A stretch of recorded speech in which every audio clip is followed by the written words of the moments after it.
నిన్ను బాధించిన వారి సంతానపు వారు సాగిలపడదరు. The sons of them that afflicted thee shall come bending unto thee.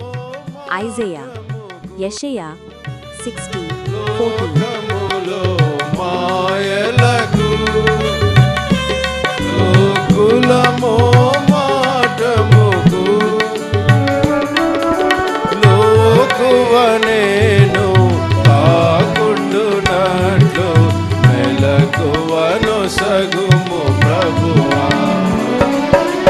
లోకువనేను కాకుండునట్లు మెలకువను సగుము ప్రభువా.